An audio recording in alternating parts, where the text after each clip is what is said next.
She tried to have me killed. She gave my location to people. Truly believed we were trying. I truly believe with people she truly believed were going to harm me.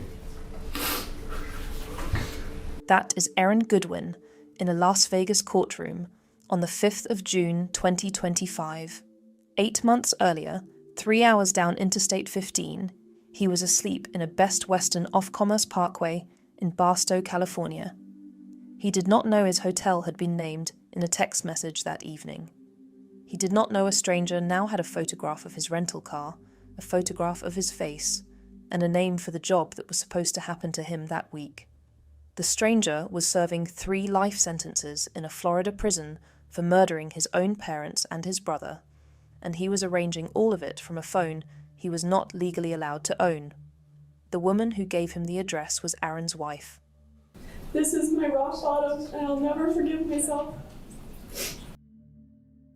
Aaron Goodwin was born on the 1st of April, 1976, in Portland, Oregon, and he built his career around being watched, not around watching. He worked camera and electrical jobs around Las Vegas, film premieres, a stretch shooting for the UFC, until 2004, when 2 men named Zach Bagans and Nick Groff needed someone to hold a camera while they investigated haunted locations for an independent documentary. Aaron took the job.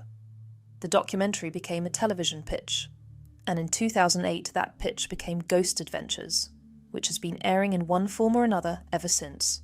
First on the Travel Channel, and later on Discovery and Discovery Plus. His title on the show was Equipment Technician. His actual role, the one the audience knows him for, is written into his own network biography, referred to by many as a teddy bear, or Zach's bait of choice. He is the one they send into the dark room first, left alone in a cell block or a basement with a camera while everyone else watches from somewhere safer, and the same bio promises you will hear him say "dude" about 20 times an episode. This show is insanely popular. It has this colossal cult-like following. It's huge. For a very large number of people, that popularity comes down to one man. 18 years of watching someone be frightened in the dark and be decent about it. And for a lot of viewers, it was something smaller and more particular than fandom. It was the thing they put on to fall asleep to. Being isolated on camera for a living is a strange way to build a career. And by the time this story starts, he had been doing it for over 16 years. It had already cost him 1 marriage. He had been divorced early in the show's run, and by most accounts he had not expected to try again. The travel schedule that came with the job, weeks at a time in unfamiliar towns, chain hotels near whatever building the crew was filming that week, is not incidental to what follows. It is the reason a Best Western in Barstow, California, could later be named with total precision by someone who was never anywhere near it. Aaron's location was never a secret.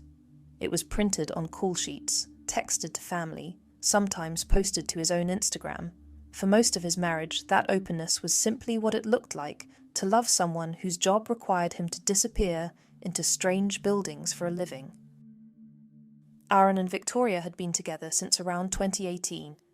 In October 2019, he proposed in front of the castle at Disneyland, a park they both loved enough to want their wedding there too. They set a date, May 4th, 2020. The pandemic took it, and the several dates that came after it. The ceremony itself finally happened in August 2022 in front of the Haunted Mansion at Disneyland, a venue that struck almost everyone as a fitting joke for a man who investigated haunted houses for a living. It finally happened, Aaron wrote afterward. I couldn't be happier. For the next 2.5 years, the public record of that marriage never wavered. Repeatedly showing a happy couple, from decorating a spooky-themed Christmas tree early in their marriage, to Aaron posting a picture kissing his wife on New Year's. To less than 2 weeks before her arrest, Victoria sharing a video of her Valentine's Day gift for Aaron and posting, I love you. 1 week before her arrest, she posted a picture of the two of them on the couch with their cat. Aaron would later say that for 7 years, he believed he was in the most loving relationship of his life, and that everyone around them believed it too. That is not a figure of speech. Everyone did. Before there was an Aaron Goodwin, there was a golf scholarship. Victoria grew up in California's San Fernando Valley, the daughter of a Salvadoran father and an Irish-German mother, and by high school, she was good enough at golf to play through college on scholarship at Warner Pacific University. "That was pretty much my whole life," she said later, describing fall training, spring training, summers spent working out and playing rather than resting. She meant to go professional. Then she was diagnosed with achalasia, a rare disorder that prevents the esophagus from moving food and liquid properly, and the competitive career ended before it could really begin. What she built afterward was a public identity around that loss. On Instagram, she described herself as a rare illness plus CPTSD warrior, posting about surgery scars, flare-ups, and the psychological weight of chronic pain. In December 2024, she went on a podcast called Motivational Talks with Ash to talk about it at length: the golf career that ended, the disorder that replaced it, the sense of purpose she had rebuilt as an advocate for people living with invisible conditions. None of this explains what came later. It is simply who she was before any of it, a woman whose public story, like her husband's, was about turning something painful into something people could watch and admire. That was the public version of Victoria Goodwin in the spring of 2024. An advocate, an athlete who lost the thing she was built for, a woman who had made her own pain useful to strangers. And then she sat down to watch a documentary. The series was called Control, Alt, Desire, a 3-part Paramount Plus true crime production about a Florida man named Grant Amato, who in January 2019 shot his mother, his father, and his brother inside their family home after they tried to stop him from draining the family's accounts to support an online relationship with a webcam model he had never met. A jury convicted him of 3 counts of first-degree premeditated murder. He is serving 3 life sentences without the possibility of parole, and he has since appealed his conviction. This is not the first time, and I don't think it'll be the last time, that we've seen people who have fantasized and romanticized people who are incarcerated for very serious crimes. Victoria's interest moved further than most, and faster. She reached out to him. She would later tell police the contact began in May 2024 and ended that November, though some of the earliest reporting placed her first messages slightly before that. It started on Facebook. It moved, before long, onto a cell phone Amato was not supposed to have inside a Florida state prison. Court documents state that Amato was texting and Facebook messaging a woman from Las Vegas, Victoria Goodwin. The two allegedly messaged about being in love, and Goodwin allegedly told Amato her husband wouldn't accept divorce. She was not using her own name with him. She was Victoria Candy. In September 2024, Aaron found out his wife had been unfaithful, not about the plot, which he knew nothing about yet, but about the affairs themselves. After finding out she was cheating on me in September of last year with multiple men, including the man going by the name Vincent, who turned out to be Grant Amato, I gave her the option of divorce, or we could try to work it out, because I love her so much. He would not learn until after her arrest that Vincent was Grant Amato. He said she seemed devastated. He said she told him she didn't want to lose him, that she made him feel more special in those weeks than she ever had before. The correspondence with Amato did not stop that September. It deepened. Within 2 weeks of Aaron offering his wife a way to save their marriage, the messages that would eventually put her in prison were already being written. Aaron was filming an episode near Calico Ghost Town, the abandoned mining town a short drive from his hotel. His days that week looked the way they always did on the road. Equipment, call times, a room booked under a production company's name. He had no reason to think about who might know where he was.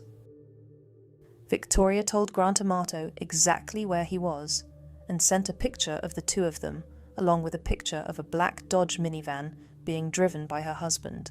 Investigators later noted the location had come from Find My, the phone app couples use to track each other. Not a hotel chain, not a general region. A specific address, a specific vehicle, a specific companion. assembled by someone with full, ordinary, permitted access to knowing exactly where her husband was. By then, Amato was relaying all of it to a third man, identified in the messages only as Gordo. The two of them had set aside $11,515 for when the job was finished. Amato had asked for $2,500 up front, sent by PayPal. Amato also told the third man how the timing would work. He said he would phone Aaron himself to keep him occupied. That is the closest anyone comes, on the record, to describing what the last few minutes of Aaron Goodwin's life were supposed to look like. A phone call from a stranger, a friendly voice, from a prison cell in Florida, keeping a man on the line in a hotel room in Barstow. "I'm so anxious," Victoria wrote that day. "I just can't believe it's happening. How did I get to this point? Am I a bad person? Because I chose to end his existence. Not divorce." The next day, the 3rd of October, Amato messaged Gordo again. When you have the following day, you have Amato on that phone texting Gordo being like, "Hey, is it done yet? Has it been done?" It was not done. Nobody has ever explained why, on the public record, not whether Gordo was a real person standing somewhere near that motel, not whether he ever intended to do anything at all, not whether the whole arrangement was a fiction one man was selling another from inside a prison cell. That question sits, unanswered, in the middle of this case. Aaron finished the shoot. He drove home to Las Vegas. He had no idea any of it had happened. On the same day, Amato was asking whether it was done, in a prison 2,000 miles away. Corrections officers walked into his cell and took his phone. Not because of Aaron, not because of Victoria. Nobody in Nevada was investigating this. Nobody in Nevada knew there was anything to investigate. The reason this case exists at all did not begin with a detective, a tip, or a suspicious spouse. It began with a routine cell check. Officers at the Okeechobee Correctional Institution in Florida searched an inmate's cell and found a Motorola cell phone that was not supposed to be there. Contraband phones are common enough in Florida's prison system that the state runs regular sweeps for exactly this. The officers had no idea who any of these people were. This one happened to belong to Grant Amato. It was sent to a lab.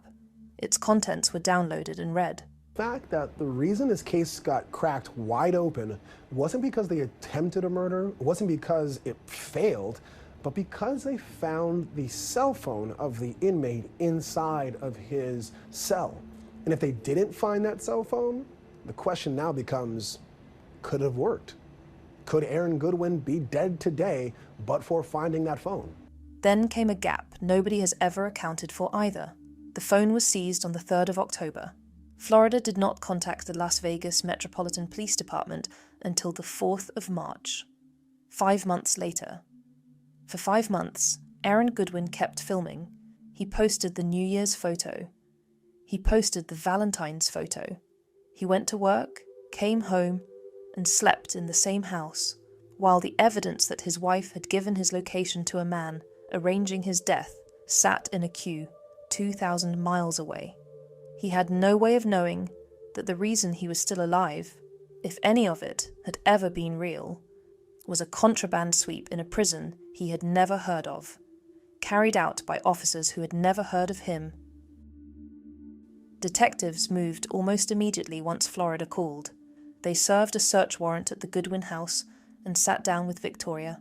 She told them she'd learned about Grant Amato from a true crime documentary and started writing to him. She called it a pen-pal relationship.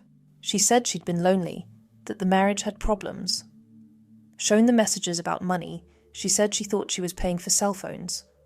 Shown the messages about killing her husband, she denied ever wanting him dead. She said she'd been daydreaming about a different life and that she didn't feel that way anymore. She was arrested on 2 felony counts: solicitation to commit murder, conspiracy to commit murder, and booked into the Clark County Detention Center on $100,000 bail. 250 miles away, Aaron was inside an abandoned medical complex, filming a Ghost Adventures lockdown with Zach Bagans and the rest of the crew. The cameras were rolling when his phone lit up. Dude,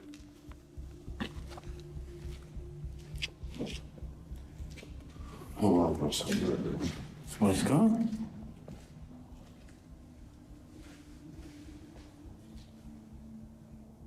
You all right? You okay? Well, the police are in my house. What?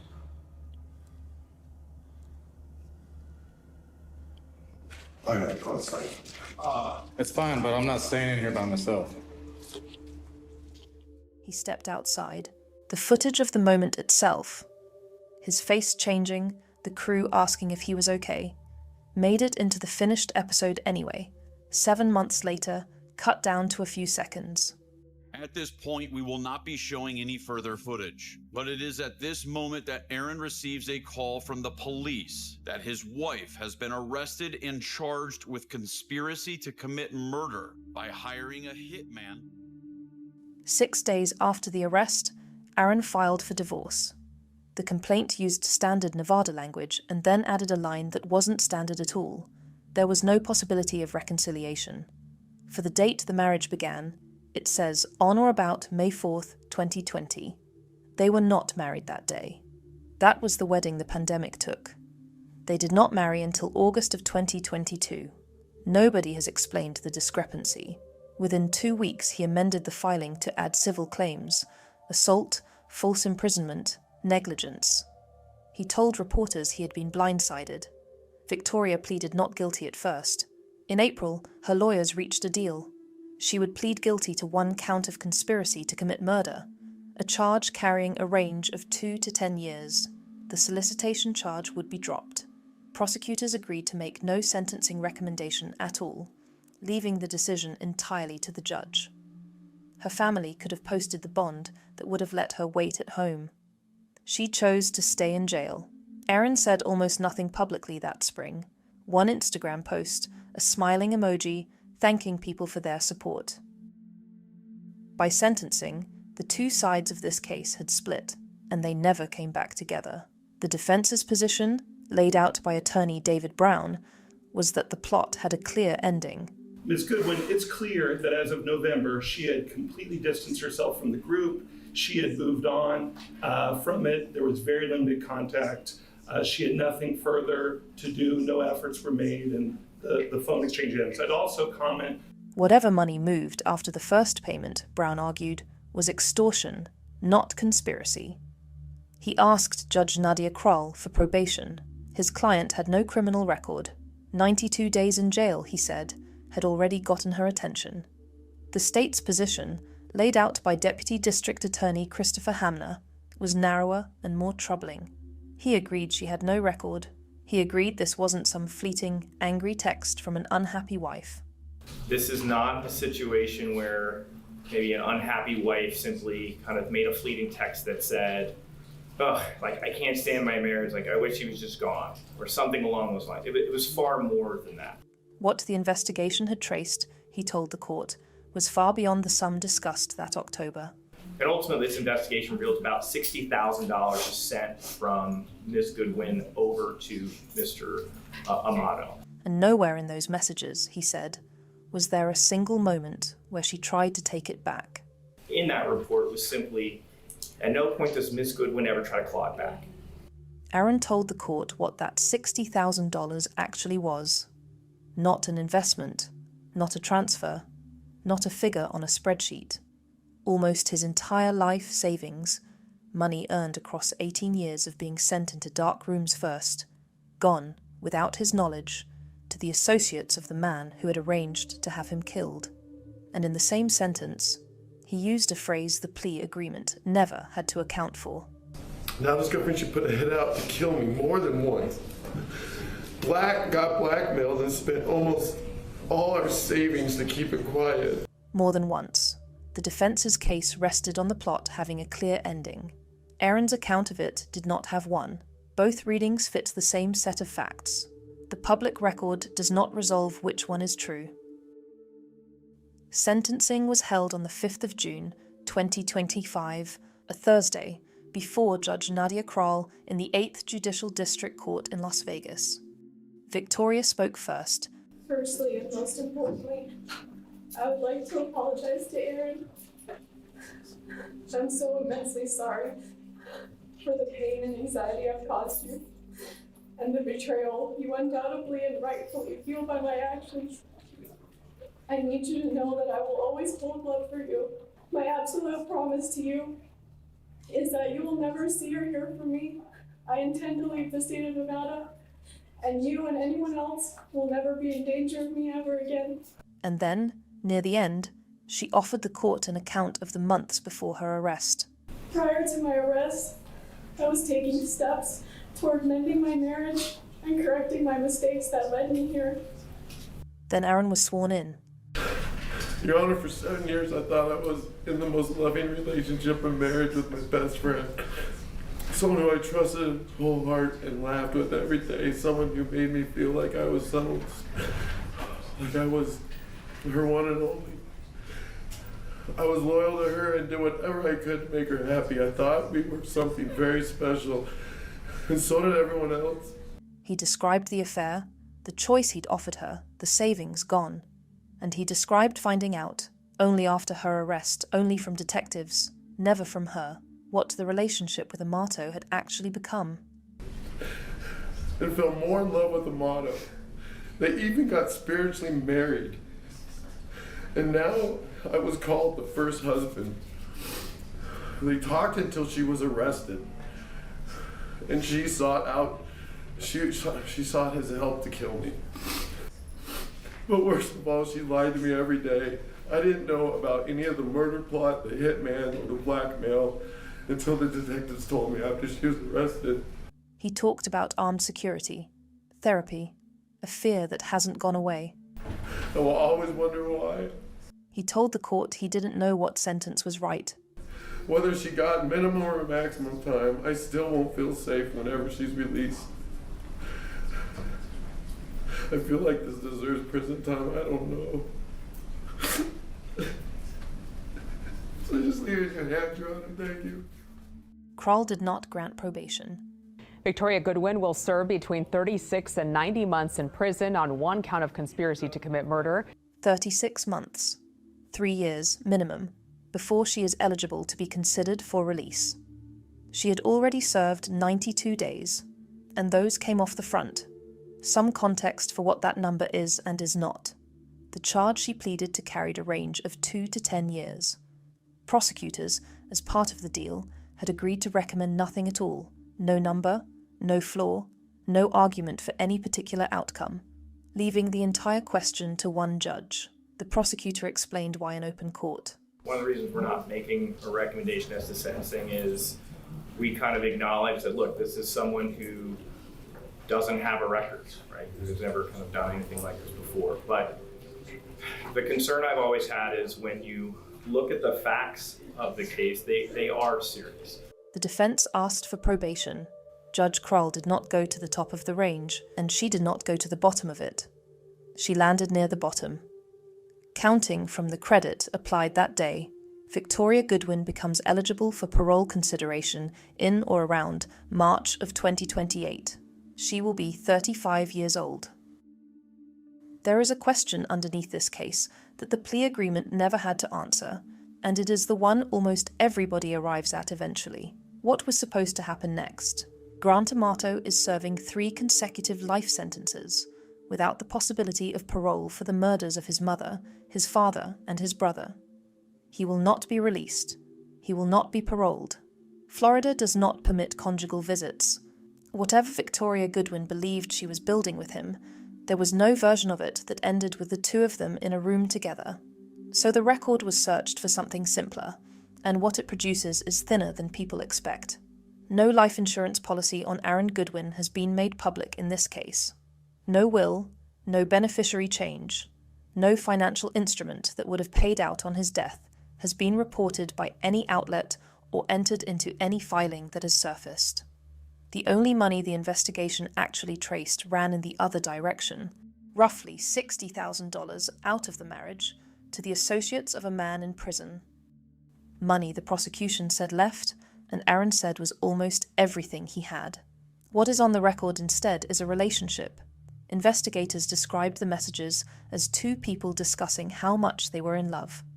Aaron testified that the two of them had gone through what he was told was a spiritual marriage, and that inside it he was the first husband. He said he found out about that from detectives. That is the whole of it. A man who could never leave the prison. A woman who could never join him there. A marriage that existed entirely in text messages, and a husband who was in the way of it. Whether that was ever a plan in any real sense, whether Gordo was a person or a story, whether the money bought a killing or bought a lie, the public record does not say. After the plea, nobody was ever required to find out. By late 2025, the Las Vegas investigation had closed with no further charges filed against anyone but Victoria. Whether that is a failure of the system or simply the limit of what the evidence could prove, the record does not say. Aaron went back to work. The show was already filming. The divorce did not end when the criminal case did. On the 1st of August 2025, 8 weeks into her prison sentence, 5 months after her arrest, 2 months after she stood in a courtroom and promised a judge that Aaron would never hear from her again, Victoria Goodwin formally responded to his petition for divorce. She did not agree to it. In her response, she indicated that she believed the marriage could be reconciled. Aaron's position had not changed since the day he filed. His complaint had said it in the flattest language the form allows. There is no possibility of reconciliation. That October, Discovery Plus aired the Downey episode, the one with the call. Zach Bagans narrates the moment. The footage runs a few seconds, and then it stops. Aaron said he would not be watching it, because he did not want to relive that night, or what had happened before it. There is something worth sitting with in that. He is the one they send into the dark room first. He has spent 18 years being left alone in places people are afraid of, on camera, for other people's entertainment. And the worst thing that ever happened to him also happened on camera, and also aired. And he is the only person involved who has never seen it. In an Instagram statement declining interviews that same month, he wrote that he couldn't talk about any of it yet, that he probably couldn't get through an interview without crying, and that he just wanted the divorce to be over so he could move on. "This has been the worst year of my life," he wrote. It would be easy to remember this case for the parts that made it travel. The prison correspondence, the false name, a man who hunts ghosts for a living being hunted himself. That isn't really what it's about. It's about a man who believed, for 7 years, that he was loved, and who found out otherwise across 4 days in March, largely by accident.